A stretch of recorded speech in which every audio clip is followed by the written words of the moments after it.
আপনি এখানে দাঁড়িয়ে চিৎকার করছেন আর সন্দীপ পূজার ঘরে চিৎকার করছে। কি হয়েছে দাদা, কি হয়েছে? কি আর হবে, কি আর হবে? এই পূজার রুমে একটা লোক ঢুকেছিল আর পূজাকে জোর করে জড়িয়ে ধরেছিল। সে কি? বলো পূজা, ওই লোকটা কে? বিশ্বাস করো, ওই লোকটা তুমি চিনি না, জানি না। জানো না তো ওই লোকটা তোমার রুমে ঢুকে তোমাকে এভাবে জড়িয়ে ধরেছিল কেন? ওর সঙ্গে তোমার কি সম্পর্ক? বলছি তোর সাথে আমার কোনো সম্পর্ক পূজা! সন্দীপ প্রকাশ তুই করিস না। তাহলে বলো কই লোকটাকে? লোককে চোর। আমার মনে হয় পূজার রুমে ঢুকেছিল কিছু সোনা দানা চুরি করার জন্য। না না বর্দা, এ আপনি কি বলছেন বর্দা? এ আপনি কি?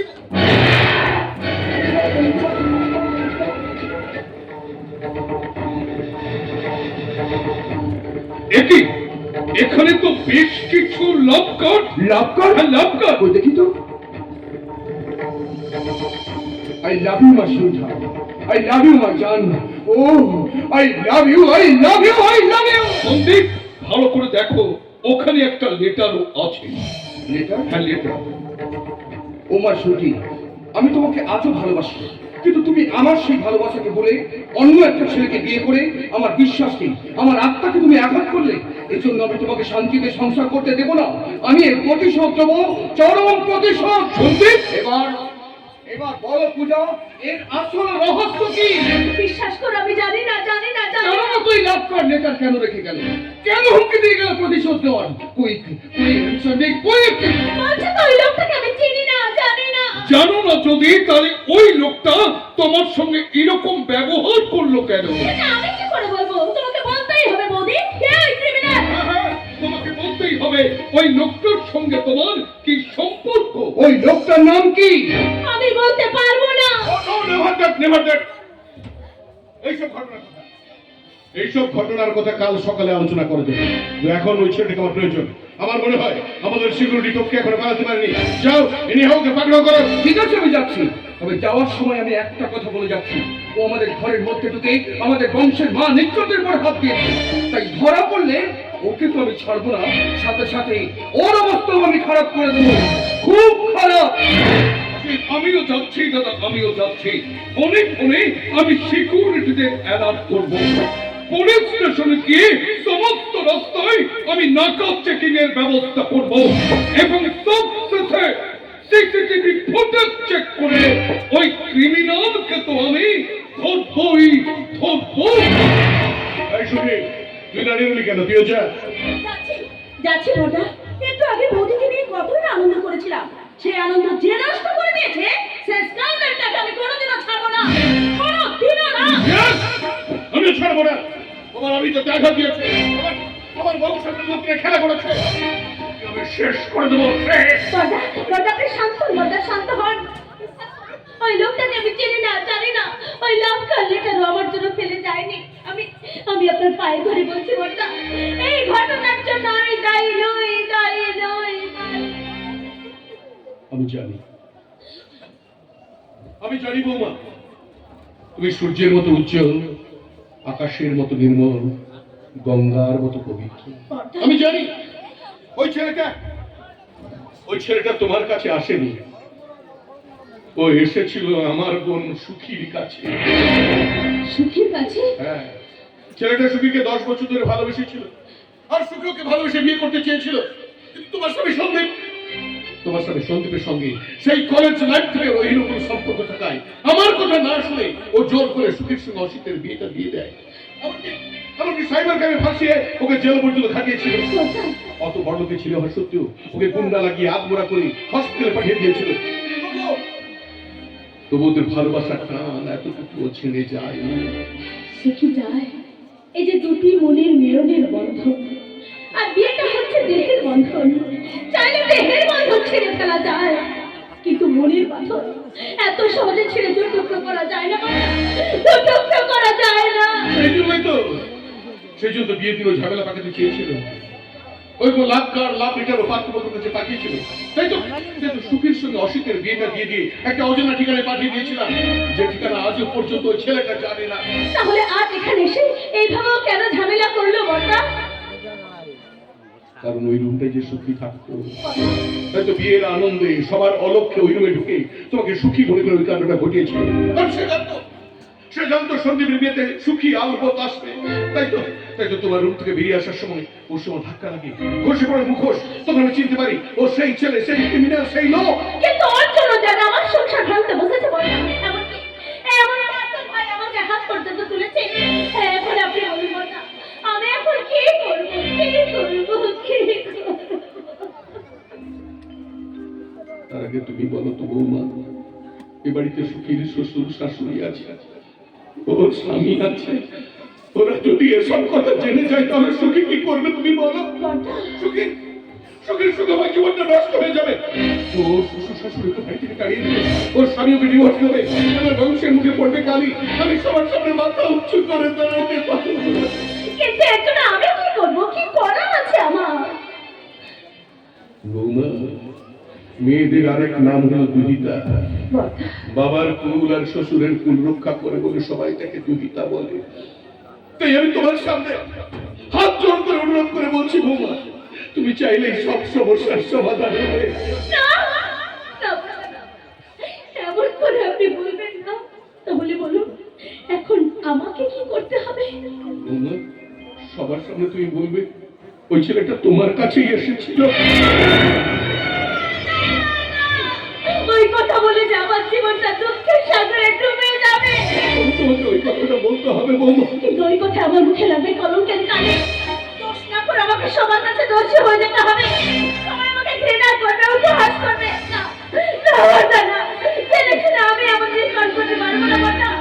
আমি রিসপন্ড করতে পারবো না, পারবো না।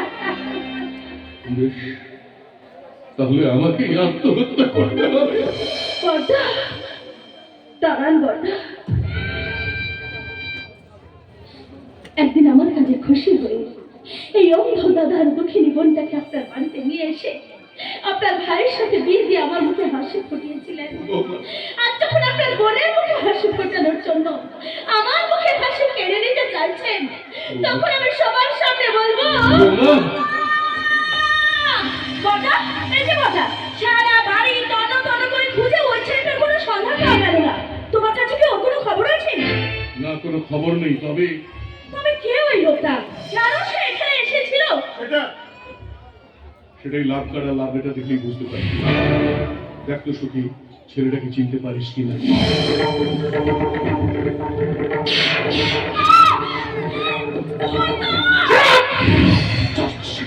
ওই লোকটার সম্বন্ধে কোনো কিছু জানতে পারলাম না বটা। আমার মনে হয় লোকটা বাজে উদ্দেশ্য নিয়ে আমাদের ঘরে ঢুকেছিল, কিন্তু সবাইকে নিয়ে ওকে ধরার আগে ও ছুটে গিয়ে অন্ধকারে মিলিয়ে গেল। পারলাম না বলতে পারলাম না। ওই লোকটা কালো কাপড়ে নিজের মুখটা এমন ভাবে ঢেকে রেখেছিল যে সিসিটিভি ফুটেজ চেক করেও আমি তো শনাক্ত করতে পারলাম না। আর তাও যদি করতাম তাহলে পুলিশকে দিয়ে ওই লোকটাকে আমি ফাঁসিতে ঝোলাতাম। ওকে আর ঝোলানোর দরকার নেই। ওকে বড় চোর আমাদের এই ঘরের মধ্যে রয়েছে, যে এই মধ্যে আমাদের মান সম্মান সাত স্বপ্ন আশা ভরসা সবকিছু চুরি করে নিয়ে এখানে দাঁড়িয়ে রয়েছে। তুমি কি বলছো? ঠিকই বলছি। ভালোই ভালোই বলো পূজা, ওই লোকটাকে, ওর সঙ্গে তোমার কি সম্পর্ক? হ্যাঁ পূজা, তুমি বলো যে ওই লোকটার সঙ্গে তোমার কি সম্পর্ক। বলো ওই লোকটা কে? বলো বলো বলো। ও আমার কাছে এসেছিল। হ্যাঁ, আমরা দুজন দুজনকে ভালোবাসি। 1 বছর নয়, আমাদের প্রেম 10 বছর ধরে চলছে। ওই লাভ কাল লেটার একদিন আমি ওকে দিয়েছিলাম। আমার বিয়েটা এখানে হয়ে যাওয়ার ওইগুলো আমাকে ফিরিয়ে দিতে এসেছিল। কারণ আজ আমরা দুজন দুজনকে ভালোবাসি। নিজের কৃতকর্মের কথা, কত গর্ব, কত অহংকার, কত দাম্ভিকতার সঙ্গে বলে দিল, শুনলে তো বর্দা। নিজের অভিশাপ প্রেম কাহিনী, বাজে চরিত্রের কথাগুলো কিরকম এরকম নির্লজ্জের মতো সবার সামনে বলে দিল, শুনলে তো সবাই। কি করবো?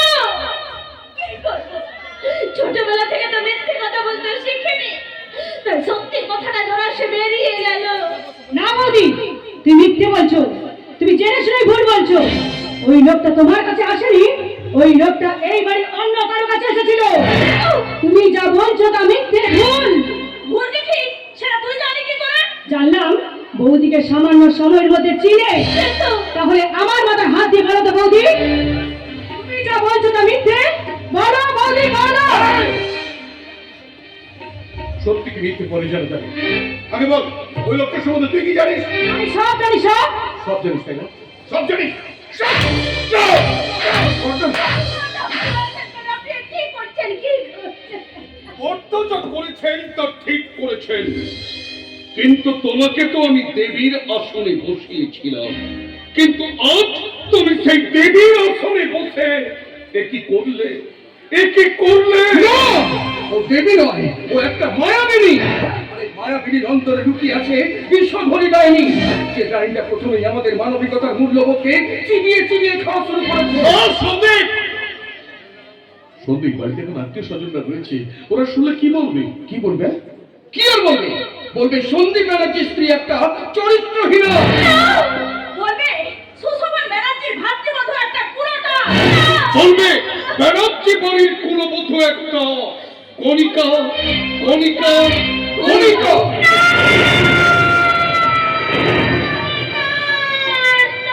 আচ্ছা, আচ্ছা, তোমরা কি সবাই পাগল হয়ে গেলে? আমি পাগল হয়ে গেছি, পাগল হয়ে গেছি। চৌঠি রাতে বাসরে যাওয়ার আগে কোনো স্বামী যদি জানতে পারে যে তার স্ত্রী চরিত্রহীনা, তার স্ত্রী অন্য কাউকে ভালোবাসে, তাহলে সে পাগল ছাড়া কি হতে পারে বলতে পারো? তুমি যদি অন্য কাউকে ভালোবেসেছিলে, তাহলে কেন আমার ছোটটাকে বিয়ে করলে? কেন সবার সামনে বলে দিলে না তোমার কদর্য চরিত্রের কথা? সুখী, তুই অন্তত চুপ কর। যা! এরপর কিন্তু আর চুপ থাকা চাই না পর্দা। আপনি আজই এর একটা বিহিত করুন। কি বিহিত করবে? কি বিহিত করবে? জানা নেই, শোনা নেই, হঠাৎ একটা ছোট লোক বাড়ির মেয়েকে তুলে এনে রাতারাতি আমার সঙ্গে বিয়ে দিয়ে সবাইকে আমন্ত্রণ করে জানিয়ে দিল যে পূজা হচ্ছে সুশোভন ব্যানার্জির বাড়ির কুললক্ষ্মী। কিন্তু ও কুললক্ষ্মী নয়, ও একটা অলক্ষ্মী। ওই অলক্ষ্মীর মুখ দেখো না। ওকে দেখলে আমার মাথায় রক্ত উঠে যাবে, আমি পাগল হয়ে যাবো, পাগল। তাই এখনই এই মুহূর্তে ও এই বাড়ি ছেড়ে চলে যাবে, আর তা না হলে আমি নিজেকে নিজে শুট করে দেবো। This is my final decision. শুনে যা ভাই, আমার কথাটা শুনে যা। সন্দীপ যা বলে গেল তা একদম ঠিক বলে গেল পর্দা। ওর জায়গায় যদি আজ আমি হতাম, আমিও ঠিক একই কথা বলতাম। তাই আমি আপনাকে অনুরোধ করে বলছি পর্দা, আপনি সব দিক চিন্তা করে আজকের ডিসিশন নিন। কে এই বাড়িতে থাকবে? আপনার ভাই সন্দীপ, নাই 3 দিনের লক্ষ্মী? অশেষ, তোমরা আমাকে এতগুলো প্রশ্ন চিহ্নের সামনে দাঁড় করিয়ে দিও না। এই সব তুমি বলে দাও, আমি এখন কি করব? কি করব? কি করব? আপনাকে কিচ্ছু করতে হবে না বর্দা, গরিবের মেয়ে আমি। সেটা দিনে মহানুভবতা দেখে আপনার বাড়িতে নিয়ে এসে আপনার ভাইয়ের সাথে আমার বিয়ে দিয়েছিলেন। আমি এই দুদিনে একটা খুশি হয়ে গেলাম যে ভগবানকেও ডাকতে ভুলে গেলাম। কিন্তু হঠাৎ ভেঙে লাগ ঘুরলি ঝড়, যে ঘরে ভেঙে চুরমার হয়ে গেল আমার এই স্বপ্নের মন্দির। না বৌমা, না, এ মন্দির তোমার কোনোদিন ভেঙে যাবে না। মাত্র কয়েকটা দিনের জন্য তুমি তোমার মামার বাড়ি চলে যাও। আমি কথা দিচ্ছি সন্দীপের রাগ কমে গেলে ও নিজে গিয়ে তোমাকে এখানে নিয়ে আসবে। তুমি কেঁদো না বৌমা, তুমি কেঁদো না। কান্না যে আমার জীবন সাথী বর্দা, আর এই দুটি চোখ হচ্ছে কান্না যাওয়ার সাথে। তাই আজীবন যে কেঁদে এসেছে, তার আবার কান্নাকে ভয় কিসে? আমি জানি বর্দা, নদী একবার সাগরে মিশে গেলে সে যেমন পেছন ফেরে না, গাছ থেকে পাতা একবার মাটিতে ঝরে গেলে সে যেমন গিয়ে গাছে লাগে না, তুমি এই নদী আর কোনোদিন আপনার বাড়িতে ফিরে আসবে না। বৌমা, তাই তো আপনার যে দামি গয়না। বৌমা,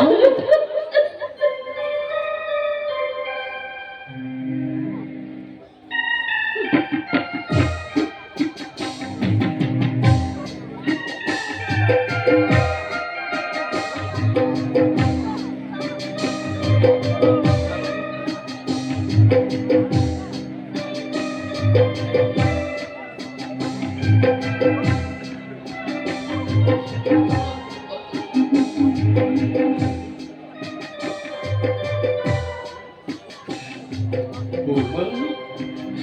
আমি আমি আপনার হাতে তুলে দিয়ে বলছি,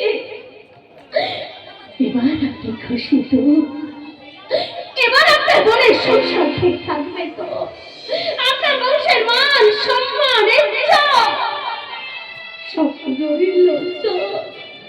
হৃদয় বর্ণা চেরা বেরা যে আশায় ছিল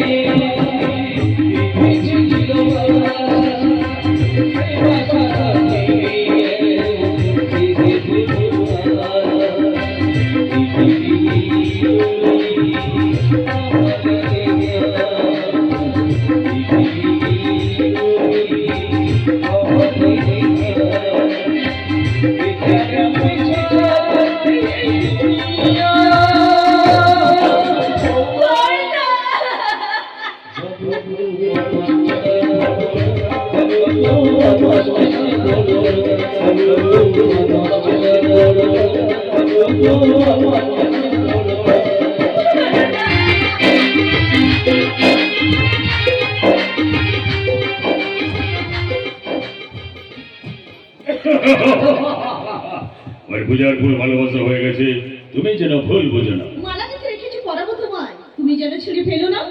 ছেড়ে ফেলার কোনো প্রশ্ন নেই, কারণ তুমি মফসলের মেয়ে হলেও তোমার মধ্যে শহরের স্টাইল আছে। রাহুল, তোমার দেহের মধ্যে যে আগুনের ম্যাজিক, যে ম্যাজিক কাল রাতে তোমার পাশে থেকে আমি খুব মজা পেয়েছি। সত্যি কথা বলতে কি, তুমি একটা ডিনামার। সেই দিনামানটা বাসলে পর্বত খণ্ড খণ্ড হয়ে যায়। এই আমি কিন্তু খন্ড খন্ড হবো না, বরং সব মেয়েকে বলে তোমার কাছে আসবো, তোমাকেই বেশি ভালোবাসবো। তুমি তো জানো শহরে আমার ব্যবসা আছে, সেই ব্যবসা করে আজ আমি কোটিপতি, তারপর তুমি দালাল, যে দালালিতে আজ আমি মালা মা। ওইসব মালি আমি চাই। তুমি ছাড়া আর তোমার কেউ নেই, তাই সব মাল আমি তোমাকে দেবো। এমনকি আমার টাকা পয়সা, বাড়ি গাড়ি, সম্পত্তি সব তোমার নামে লিখে দেবো। তার জন্য প্রতি রাতে আমি তোমার কাছে আসবো। ওই মতে আমি আমার এই লাইফটাকে এনজয় করতে চাই, কারণ আমি জানি এই জীবনটা হচ্ছে দুদিনের জন্য। এই বয়সে যদি ভোগ করতে না পারি তাহলে বেঁচে থেকে লাভ কি? তবে একটা বলি স্যার, তুমি সপ্তাহে একদিন আমার বাড়িতে আসবে, সেদিন হয় শোনো না হয় জানি, এই দুটোর আমাকে একটা উপহার দেবে। আমি নাই তাই ওতে আমি টাইম হয়ে যাবো। কিন্তু ওই কথা না বললে তোমাকে আসতে দেবে না আমার বাবা সাগর পাই।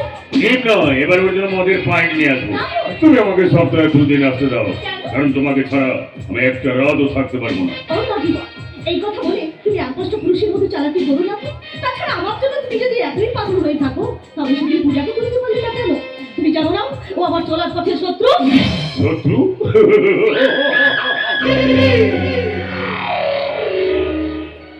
আরে সেই জন্য তো গুন্ডা লাগিয়েছিলাম, ওর বিফল হয়ে ফিরে আসার পর আমি নিজে গিয়ে ওর ঘরে ঢুকেছিলাম। ওখানে গিয়ে আমি এমন খেলা খেলেছি যে খেলায় পূজার মুখে লেগেছে আজ কলঙ্কের কালি। পূজা, আজ তার কাছে সিঁদুর আছে কিন্তু স্বামী নেই, শাখা আছে কিন্তু সংসার নেই, জীবন আছে কিন্তু মাথার গোজার মতো ঠাঁই নেই। তাই তো সে নিরুপায় হয়ে আমার তোদের ঘরে ফিরে এসেছে রে বোন। সেটা যে হবে আমি জানতাম, কারণ তারা গরিব ঘরে সুন্দরী মেয়েদের মহানুভবতা দেখিয়ে নিয়ে যায় খেলা করার জন্য, বউ করে ঘরে রাখার জন্য নয়। হ্যাঁ ভাই তো ঠিক কথাই বলেছে। আর তুমি সেটা না জেনে না বুঝে গর্ব অহংকারে ওই লোকটার হাত ধরে চলে গেলে সুখের ঘর করতে। তুমি দেখলে তো ওই সুখের ঘরটা কেমন তাসের ঘরের মতো ভেঙে গেল। এর জন্য তাই তুই তাই তো লোক। এই তুই তো মুখ দেখাবি না বলেছিলি না, তাহলে সেই মুখ আবার দেখাতে এলি কেন? কি করব কি করব? এই অভাগীর যে এই ঘর ছাড়া মাথা গোজার মতো কোথাও জায়গা নেই। নাই থাকুক, তবু তুই এই ঘরে থাকতে পারবি না। আর এখান থেকে বেরিয়ে যা। না বাবা না, এই দুঃসময় তুমি যদি আমাকে তাড়িয়ে দাও তাহলে কোথায় যাব আমি? কেন তোর দাদা যেখানে গেছে তুই সেই শ্মশানেই চলে যা। না, আমার দাদা শ্মশানে যেতে পারে না। পারে? তুই যদি বড় ঘরের বউ হতে গিয়ে কালো মুখ নিয়ে পুনরায় এই বাড়িতে ফিরে আসতে পারিস, তাহলে তোর দাদাও শ্মশানে যেতে পারে। আরে শ্মশানে তো মরা যায়, তুমি যদি চাও তো আমার হোটেলেই থাকতে পারো। কিন্তু তুমি বাড়িতে কেবল মাল, আমি সব ব্যবসার দালা, ব্যাংকে আমার প্রচুর টাকা, ধনী লঙ্কার চেয়ে ভীষণ ঝড়। আমি ঝাল চাই না, এরকম মাল চাই। আছে আছে বাবা আছে। ও আমার বয়ফ্রেন্ড রাহুল, ওকে আমি সপ্তাহে একদিন আসতে বলেছি। একদিন কেন? কেন? ভুল বলেছি না? হ্যাঁ ভুল বলেছি, তোর ব্যাংকে প্রচুর টাকা, তাই সপ্তাহে 3-4 দিন এলে খুব ভালো হতো। মামা আমি বাড়ির ভেতরে যাচ্ছি। আমি সাগর পয়েন্ট আমার কথা না মেনে তুই যদি ঘরের মধ্যে যাস তাহলে আমি তোকে দিয়ে দেবো একেবারে টাইট। তাই না চুপ বলেছি, তখন তুই এই ঘরে থাকতে পারবি না। কিন্তু বাবা ও থাকবে থাকবে, কিন্তু তোমার নামটা আমি ভুলে গেছি, কি যেন মাল? রাহুল মাল। মাকড় সবচেয়ে ভয়ঙ্কর তোমার যা, কিন্তু ওই জানে তুমি আমার মেয়ে ফেনিকে আটকে রাখতে পারবে না, তাই আসার সময় একটা ফাইট নিয়ে আসবে, মানে রাম রাম রাম। ইয়েস, মোদি কথা আমার বাবার জীবন। তার সম্ভোগে বাধা তোর জীবন আর মত, কিন্তু দুঃখ আর কান্নায় ভরা আমার এই জীবন। তবু তুই এই ঘরে থাকতে পারবি না, যা এখান থেকে বেরিয়ে যা, দয়া করে তুমি আমাকে এখানে থাকতে দাও বাবা, থাকতে দাও। যা বেরিয়ে যা। না বাবা, এই কথা তুমি বলো না। ও একটা মেয়ে আর আমিও একটা মেয়ে, তাই মেয়ে হয়ে আমি আরেকটা মেয়ে ব্যাখ্যা বলছি। তাই তোমাকে অনুরোধ করে বলছি বাবা, তুমি ওকে এখানে থাকতে দাও। এখানে তুই সত্যি বলছিস আমি এখানে থাকবো? হ্যাঁ থাকবি, তবে একটা কন্ডিশন। কন্ডিশন? তোর দাদা প্রতিদিন 200 টাকা দিত, তোকে কিন্তু 400 টাকা করে দিতে হবে। না জানি না, এমন কথা তুই বলিস না। ভেবে দেখ এত টাকা কোথায় পাবো আমি? কে দেবে আমাকে এত টাকা? আমি দেব, আমি। রাহুল, তুমি যা বলছো অন্যায় করছো। পূজা সাধারণ মেয়ে, এত টাকা পাবে কোথায়? সেজন্য ওই টাকাটা আমি তোমাদের দিয়ে দেবো। তবে তাহলে তার আমি একটা পয়েন্ট নিয়ে আসি। এই না 5,000 টাকা। নো নো নো নো, তুমি টাকা দেওয়ার জন্য তুমি আমার গাড়িতে চড়ে লজে যাবে, সেখানে 2-4 রাত থাকবে, আমার পাশে থেকে আমাকে একটু খুশি করে দেবে, খুশি। ব্যাস এরকম 5,000 করে টাকা আমি তোমাদের দিয়ে যাবো। দাও ওই টাকা আমাকে দাও। না ফেরি না, এই টাকা তুই দিবি না। বুঝো? মানুষ ছেলে কারবার করে আবার মারে, মারো।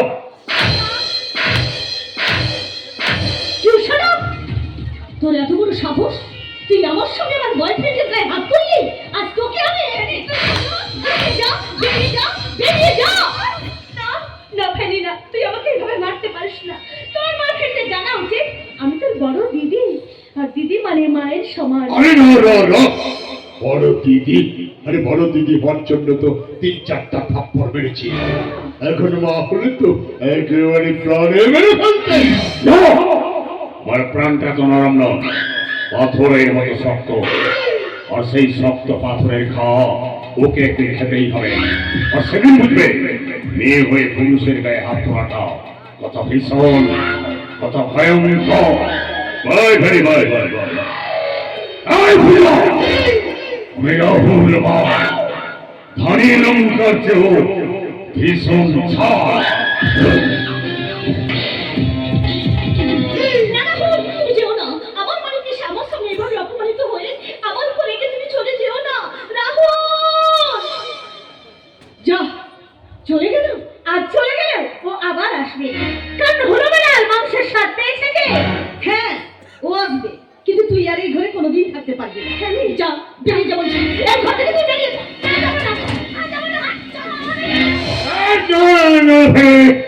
পূজা আজ থেকে ঘরেই থাকবে। হ্যাঁ, ওর দাদা নয়ন প্রতিদিন ভিক্ষা চেয়ে আমাকে 400 করে টাকা দিত, তেমনি পূজাও ভিক্ষা চেয়ে আজ থেকে আমাকে 400 করে টাকা দেবে। বল দিবি কিনা? বল বল দিবি কিনা? দেবো বাবা দেবো।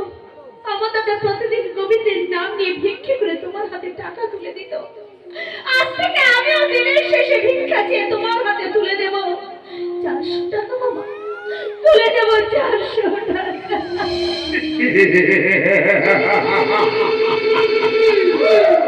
400 টাকা? 400 টাকাই শুধু মদ হবে না, মদের সঙ্গে ব্রয়লার মুরগির চাটও হয়ে যাবে।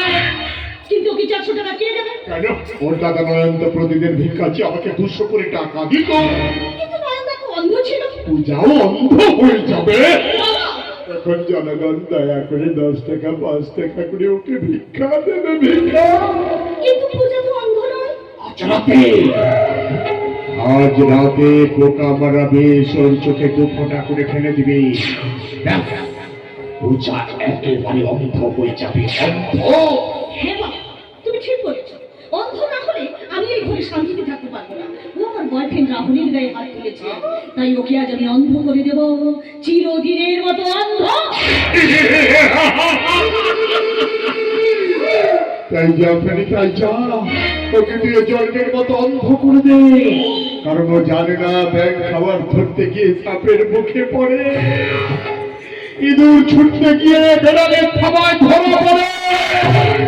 স্বামীর ঘর থেকে পালিয়েছে, ও যদি অন্য কোথাও চলে যেত তাহলে প্রাণে বেঁচে যেত, কিন্তু এখানে এসে পড়াই।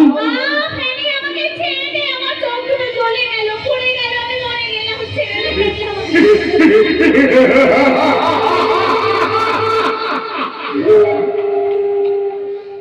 কসাই রাতে পড়ে গেল। এবার পূজা হাতে রেখে চলবে, আর জড়তার কাছে ভিক্ষা চাইবে, ভিক্ষা, ভিক্ষা।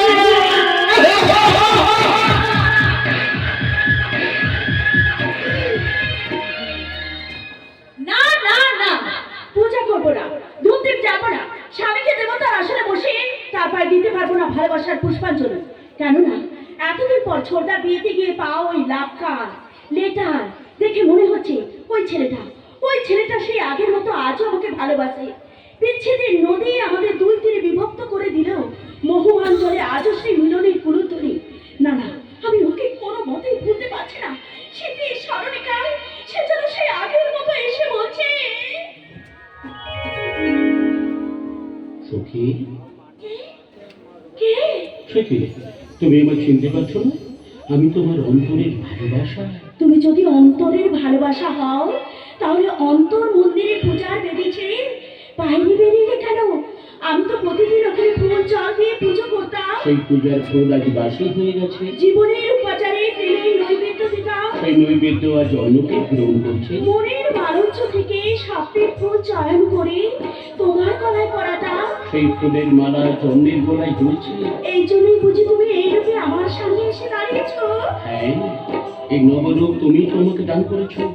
এই সমাজের বুকে আমাকে করে দিয়েছো এক অন্য গ্রহের মানুষ। না না, ও কথা তুমি বলো না।